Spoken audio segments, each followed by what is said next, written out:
And now Chapter 10, The Property of the Impoverished, from the first canto, 8th chapter, 27th text of the Srimad Bhagavatam. Hare Krishna, Krishna Krishna, Hare Hare, Hare Rama, Hare Rama, Rama Rama, Hare Hare. Hare Krishna, Krishna Krishna.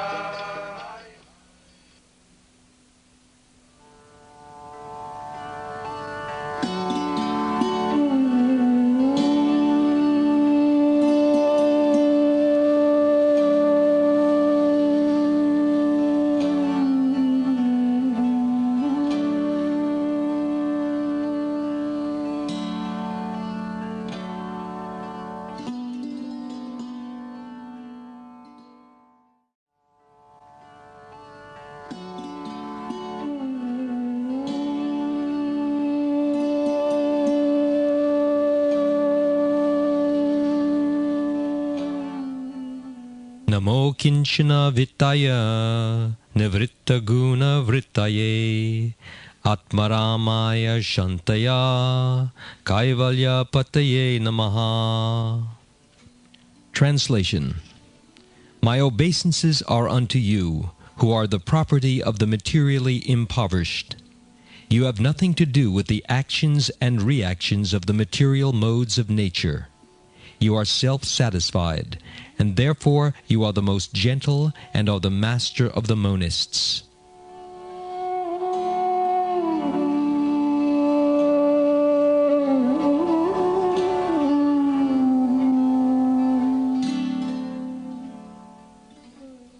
Purport by Srila Prabhupada. A living being is finished as soon as there is nothing to possess. Therefore, a living being cannot be, in the real sense of the term, a renouncer. A living being renounces something for gaining something more valuable. A student sacrifices his childish proclivities to gain better education. A servant gives up his job for a better job. Similarly, a devotee renounces the material world not for nothing, but for something tangible in spiritual value. Srila Rupa Goswami, Sanatan Goswami, and Srila Raghunath Das Goswami, and others gave up their worldly pomp and prosperity for the sake of the service of the Lord. They were big men in the worldly sense. The Goswamis were ministers in the government service of Bengal, and Srila Raghunath Das Goswami was the son of a big zamindar of his time. But they left everything to gain something superior to what they previously possessed. The devotees are generally without material prosperity, but they have a very secret treasure house in the lotus feet of the Lord. There is a very nice story about Srila Sanatan Goswami. He had a touchstone with him, and this stone was left in a pile of refuse. A needy man took it, but later on wondered why the valuable stone was kept in such a neglected place. He therefore asked Sanatan Goswami for the most valuable thing, and then he was given the holy name of the Lord. Akinchana means one who has nothing to give materially. A factual devotee or Mahatma does not give anything material to anyone because he has already left all material assets. He can, however, deliver the supreme asset, namely the personality of Godhead, because he is the only property of a factual devotee. The touchstone of Sanatan Goswami, which was thrown in the rubbish, was not the property of the Goswami. Otherwise, it would not have been kept in such a place. This specific example is given for the neophyte devotees just to convince them that material hankerings and spiritual advancement go ill together. Unless one is able to see everything as spiritual in relation with the Supreme Lord, one must always distinguish between spirit and matter. A spiritual master like Srila Sanatana Goswami, although personally able to see everything as spiritual, set this example for us only because we have no such spiritual vision.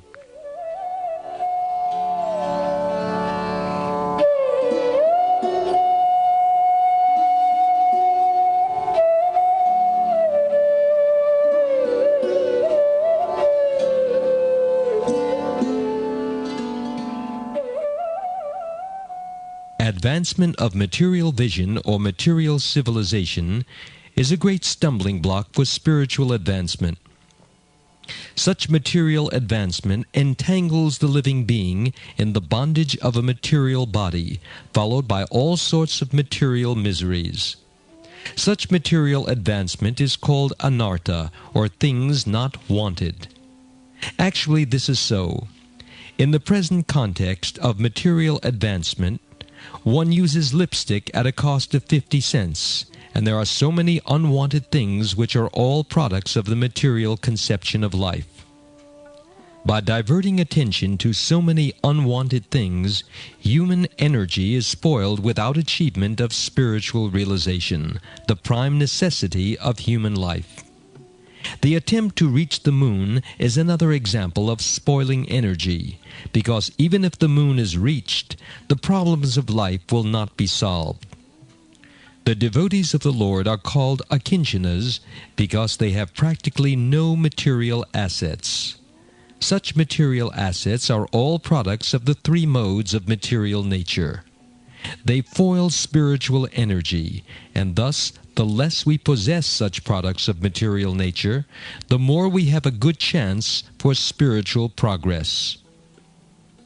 The Supreme Personality of Godhead has no direct connection with material activities. All his acts and deeds, which are exhibited even in this material world, are spiritual and without affection for the modes of material nature. In the Bhagavad Gita, the Lord says that all his acts, even his appearance and disappearance in and out of the material world, are transcendental, and one who knows this perfectly shall not take his birth again in this material world, but will go back to Godhead. The material disease is due to hankering after and lording it over material nature. This hankering is due to an interaction of the three modes of nature, and neither the Lord nor the devotees have attachment for such false enjoyment. Therefore the Lord and the devotees are called Nivritta Guna Vritti. The perfect Nivritta Guna Vritti is the Supreme Lord, because he never becomes attracted by the modes of material nature, whereas the living beings have such a tendency. Some of them are entrapped by the illusory attraction of material nature.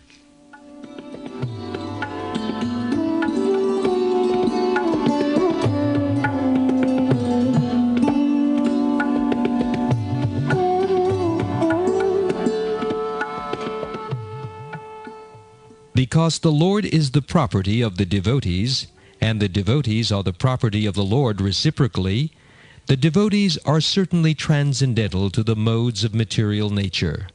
That is a natural conclusion. Such unalloyed devotees are distinct from the mixed devotees who approach the Lord for mitigation of miseries and poverty, or because of inquisitiveness and speculation. The unalloyed devotees and the Lord are transcendently attached to one another. For others, the Lord has nothing to reciprocate, and therefore he is called Atmaram, self-satisfied. Self-satisfied as he is the master of all monists who seek to merge into the existence of the Lord. Such monists merge within the personal effulgence of the Lord called the Brahmajyoti, But the devotees enter into the transcendental pastimes of the Lord, which are never to be misunderstood as material. To be materially impoverished is the first qualification of a devotee. One who does not possess anything in this material world, but simply possesses Krishna, is called akinchana. The word akinchana means one who has lost all material possessions. As long as we have even the slightest tinge of an idea of becoming happy materially in some way or another, we shall have to accept a material body. Nature is so kind that according to the way we want to enjoy this material world, she will give us a suitable body under the direction of the Lord. Because the Lord is situated in everyone's heart, He knows everything. Therefore, knowing that we still want something material, He will give us another material body, saying, "Yes, take it." Krishna wants us to have full experience through which to understand that by material gain we shall never be happy. This is Krishna's desire. Because we are part and parcel of Krishna, who has full freedom, we too have full freedom, although the quantity of that freedom is quite minute. Although the quantity of salt in a drop of seawater is not comparable to the quantity of salt in the ocean, the chemical composition of both the drop and the ocean is the same. Similarly, whatever we have in minute quantity is present in its fullness in Krishna. Janmadyasya yataha. For example, we have a propensity to steal, to take things that belong to others. Why? Because Krishna has the same propensity. Unless the propensity to steal is present in the absolute truth, how can it be present in us? Krishna is known as the butter thief. But Krishna's stealing and our stealing are different. Because we are materially contaminated, our stealing is abominable, whereas on the spiritual absolute platform, the same stealing is so nice that it is enjoyable. Mother Yashoda therefore enjoys Krishna's activities of stealing. This is the difference between material and spiritual.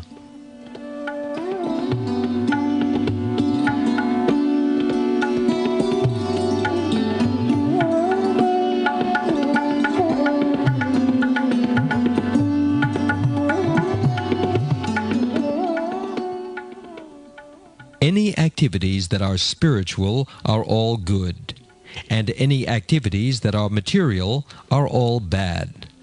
This is the difference between spiritual and material. The so-called morality and goodness of this material world is all bad. But in the spiritual world, even so-called immorality is good.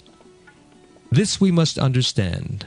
For example, to dance with the wives of others at the dead of night is immoral, at least according to the Vedic civilization. Even today in India, a young woman will never be allowed to go to a young man at the dead of night to dance with him.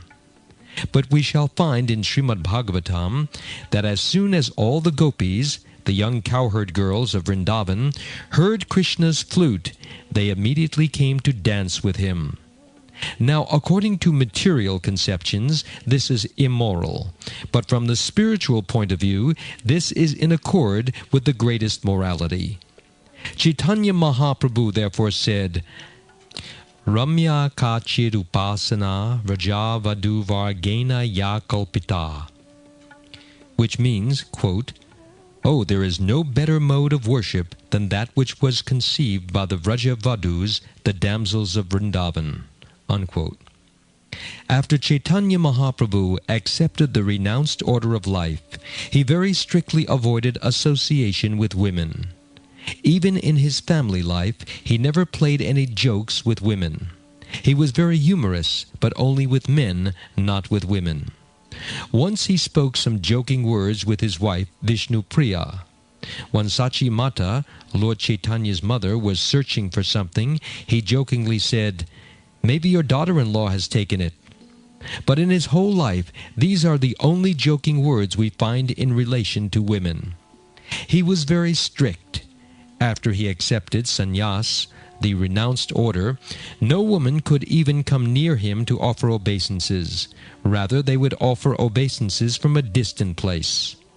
Nonetheless, Chaitanya Mahaprabhu said, Ramya Kachir Upasana Raja Vadu Vargena Ya Kalpita. There is no conception of worship better than that which was conceived by the damsels of Vrindavan. What was their conception? They wanted to love Krishna at any risk. And this is never immoral.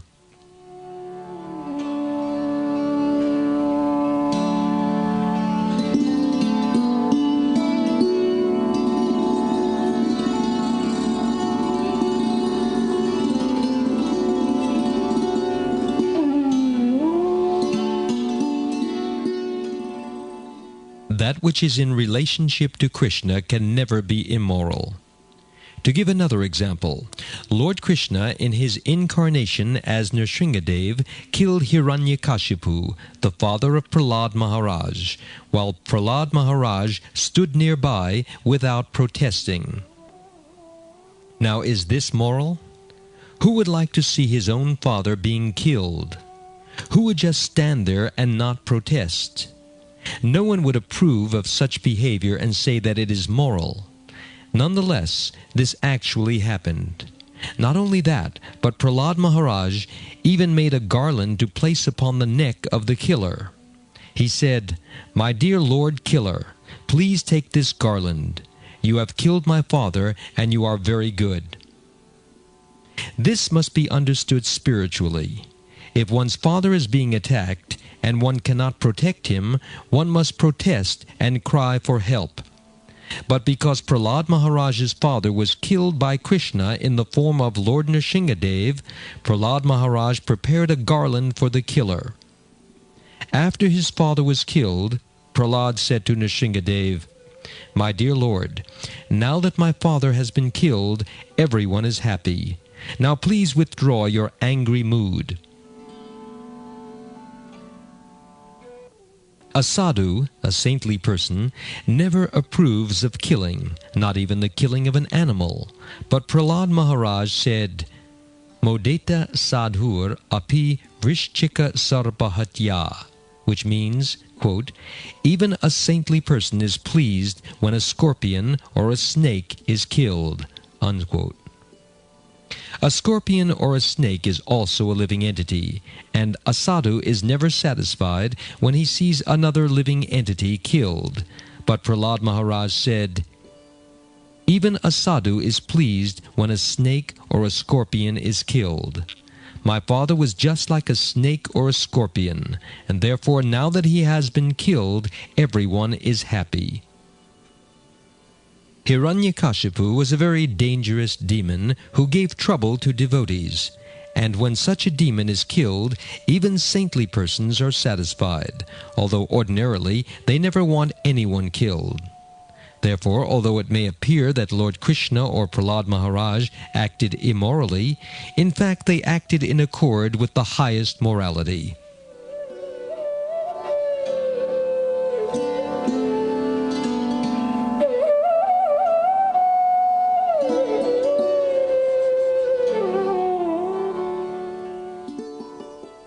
Krishna is akinchana vita, the only solace for one who has lost everything material. In the Chaitanya Charitamrita, Lord Krishna says, if someone wants me, but at the same time wants material prosperity, he is a fool. Krishna is so kind that if one wants material prosperity, but at the same time wants to become a devotee, Krishna makes him a failure in material life. Therefore, people are very much afraid of coming to Krishna consciousness. Oh, they think, my material prosperity will be finished. Generally, people go to a church or temple to pray to God for material prosperity. Oh God, give us our daily bread. But although they are approaching God for material prosperity, give me this or give me that, They are also considered pious because they approach God, unlike the atheists who never approach Him. Why shall I approach God, the atheist says. I shall create my own wealth, and by advancement of science I shall be happy.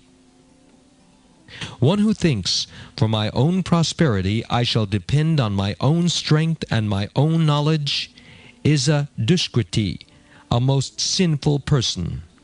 But one who thinks, my prosperity depends on the mercy of God, is pious.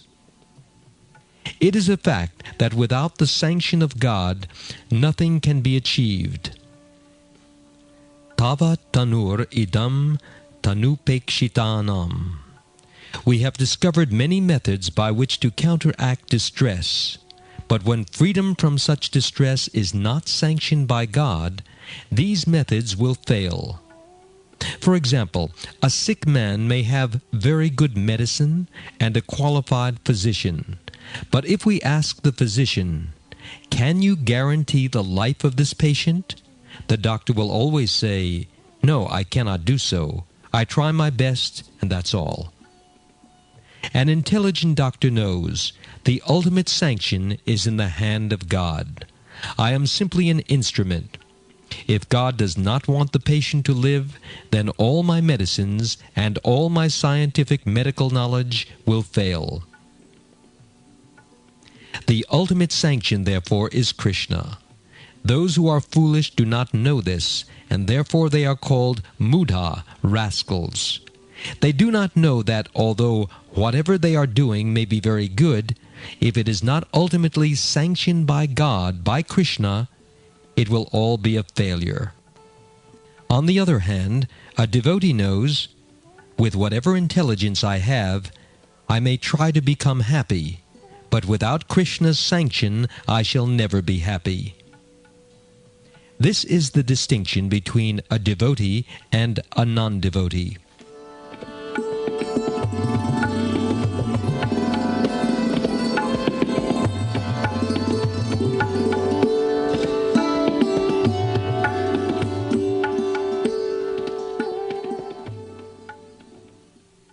As mentioned before, Krishna says, "One who tries to approach me to become Krishna conscious, but at the same time wants to become materially happy, is not very intelligent. He is wasting his time."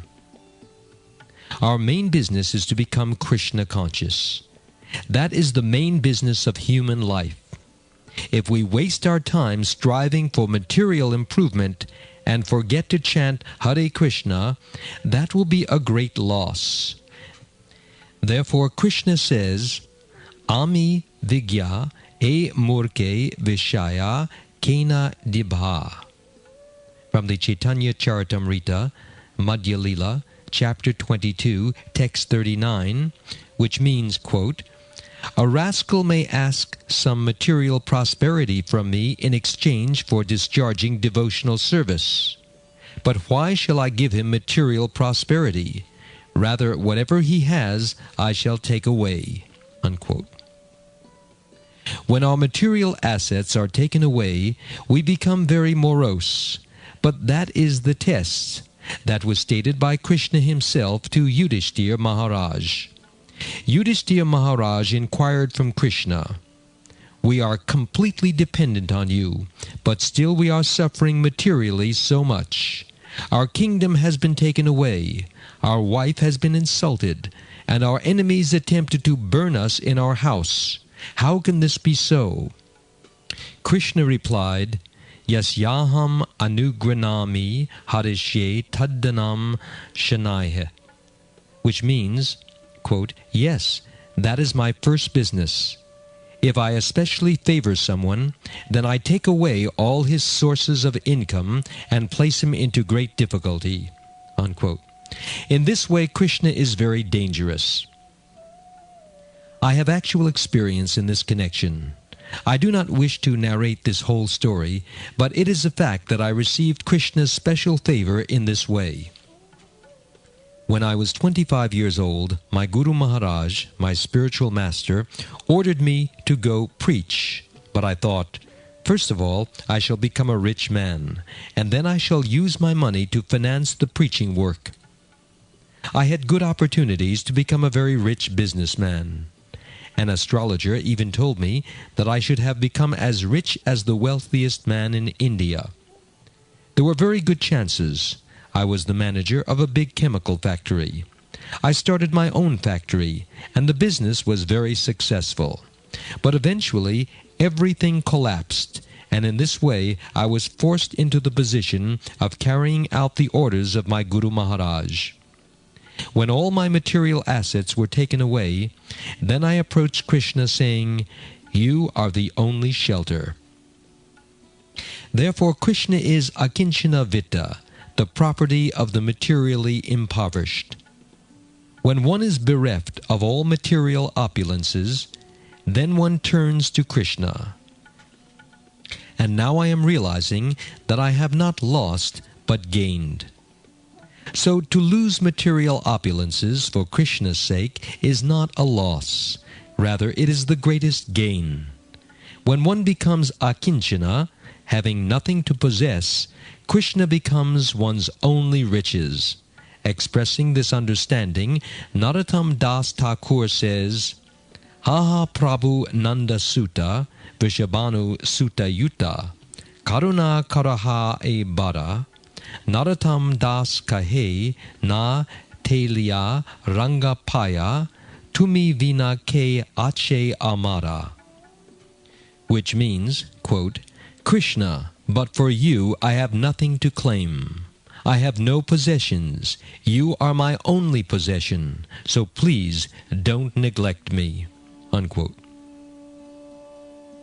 This position is very nice. When one does not depend on anything material, but simply depends on Krishna, one has attained the first-class position of Krishna consciousness. Therefore, Krishna is addressed as akinchana vitta, and one thinks, when one becomes materially impoverished, you are the only wealth. Namo kinchana vittaya nivritta guna vrittaye, which means, quote, when one takes you as one's only possession, one immediately becomes free from the activities of the material nature. Unquote. In other words, by accepting Krishna in this way, one attains the transcendental position of the Absolute. Atmaramaya means, at that time one becomes happy with you. Krishna, you are happy with yourself, and one who surrenders to you becomes happy as you are. There is no difference between Krishna's body and Krishna himself. He is entirely self, entirely spirit. We, on the other hand, have a body that is different from ourselves. I am self, but I possess a material body. But when we actually become dependent on Krishna, who is completely self-satisfied, we can also be self-satisfied with Krishna. Kaivalya Pattaye Namaha. The Mayavadi philosophers, the monists, want to become one with the Supreme. The Supreme is self-satisfied, and they also want to be self-satisfied by becoming one with the Supreme. Our philosophy of Krishna consciousness is the same, but instead of becoming one with Krishna, we depend on Krishna. That is actual oneness. If we simply agree to abide by the orders of Krishna and have no disagreement with him, we are situated in actual oneness.